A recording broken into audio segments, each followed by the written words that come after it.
Bloody Mary, or Mary I, received her nickname for her treatment of Protestants during her reign.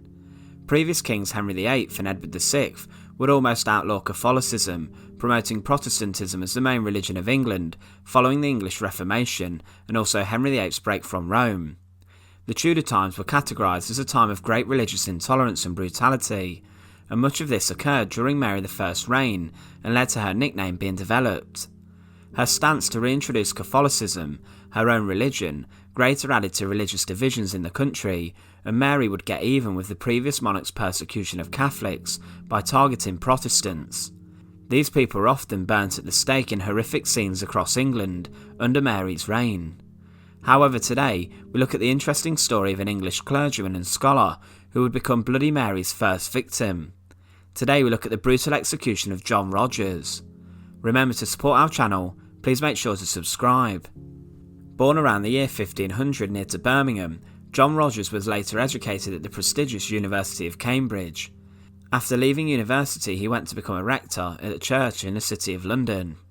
In 1534, Rogers went to Antwerp and became a chaplain to English merchants and originally acted as a Catholic priest for this group. Whilst he was on the continent though, he met with William Tyndale and Miles Coverdale, two hugely influential figures in the Reformation that would change John Rogers' life. Tyndale today is known for his translation of the Bible, which caused shockwaves that eventually led to his execution being burnt at the stake, and Coverdale would too translate the Bible. They had both fled England in fear of being persecuted for their religious beliefs, especially Tyndale, whose translations caused huge controversy. The meetings that John Rogers would have with these two figures would lead to him abandoning his Catholic faith and becoming Protestant. Rogers would also marry whilst in Antwerp, and following Tyndale's execution, he would press on with working on Tyndale's translation of the Old Testament into English. Rogers worked with Coverdale using Tyndale's manuscripts to assemble a complete Bible that was translated into English. 1,500 copies of Tyndale's Bible were then printed and were shipped to England, with Rogers arranging for them to be printed in Antwerp in 1537. One of these was given to the Archbishop of Canterbury, Thomas Cranmer, who then read this and sent it to Thomas Cromwell with a note attached praising the work, and he said it was the best translation he had read so far. Both Coverdale and Rogers wanted the Bible to be readily available in English. However, Tyndale, who had previously been denounced as a heretic by Henry VIII 11 years earlier for translating the Bible, had been shunned. This was before the time in which Henry broke from Rome, and of course at this time he was rather devoted to his Catholic faith. Because of Tyndale's reputation in England, a different name, Thomas Matthew, was attributed to have helped write it. The Bible would later go on to be known as the Matthew Bible. Cranmer later asked Cromwell to present it to the king to secure the Bible's royal authority so it could be available in England, and Henry agreed to this on the 30th of September 1538. This meant that every parish had to purchase and display a copy of Rogers and Coverdale's English Bible for everyone to read. Everyone was encouraged to read the Bible, and this opened up the text for many people and made the new religion much more accessible. Following this success, Rogers would teach at the University of Wittenberg, becoming close with other leading figures in the Protestant Reformation. He would also work as an administrator of a church near to the mouth of the River Elbe in Germany in Meldorf. He returned to England in 1548, however this would not be a wise decision. He was initially, during the reign of Edward VI, appointed as a divinity lecturer at St Paul's Cathedral, and during this time he would denounce a greed of members of the Privy Council who were seeking to use monastic land in a way that didn't befit its holy ground. He taught of the true word of religion that was seeping through to the people during Edward's reign. However, when Edward died in 1553, John Rogers' life would go downhill. Mary I's Catholic faith went directly against everything that Rogers was doing or had done with his production of the Matthew Bible. Rogers during his preaching would warn against Catholicism, idolatry, superstition and the Pope. At this time, leaflets asking Protestants to take up arms against Mary I would also be found, and nobles and gentlemen of God were asked to overthrow Catholics, including the Queen and Stephen Gardiner, the Bishop of Winchester.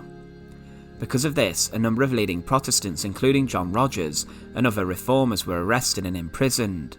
Mary decided to remove from power all those high-ranking Protestants, with John Rogers being accused of being a seditious preacher. He was imprisoned inside his house for 5 months. Many of his friends had managed to escape to Europe, However, Rogers decided to defy this and stay in London to defend his beliefs and his work. On the 7th of January 1554, he was sent to Newgate Prison, which at the time was full of brutal criminals, and during this time he wrote to the Queen protesting against his imprisonment, which he deemed to be illegal. In December 1554, Parliament would re-establish legislation that allowed the execution of heretics. On the 22nd of January 1555, John Rogers was put on trial before Bishop Stephen Gardiner, accused of heresy in denying the papal supremacy over the Church and in denying the real presence of Christ in consecrated bread and wine of the sacrament. Rogers was attacked also for having a wife and being a member of the Church, and also for at the time having 11 children. John Rogers was found guilty of heresy. He told the commissioners that he had one request to make, that before he was burnt at the stake, he wished to visit his wife and say one final farewell. This was denied, and he was offered a pardon if he refuted his Bible and also recanted. However, as a man of principle, Rogers denied this, accepting his fate. He was also degraded by Bishop Edmund Bonner, a process in which the hands which have been anointed with holy oil were gently or roughly scraped with a knife in a ceremony to remove the holy oil from a person accused of heresy. On the 4th of February 1555, John Rogers was taken to Smithfield for his execution.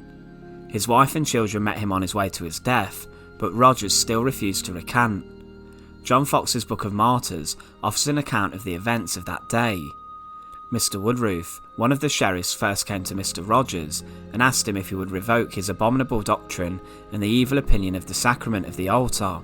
Mr. Rogers answered, "That which I have preached I will seal with my blood." Mr. Woodroof then denounced Rogers as a heretic. It is then said that, in the presence of Mr. Rochester, controller of the Queen's household, Sir Richard Southwell, both the sheriff and a great number of people, John Rogers was burnt to ashes, washing his hands in the flame as he was burning.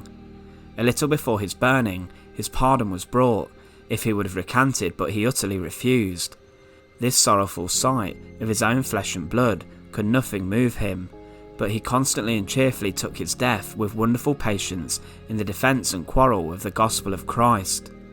Protestants rejoiced in his faithfulness and the decorum that Rogers met when he faced his death, and even Catholic opposition noted how heroic he was in his death.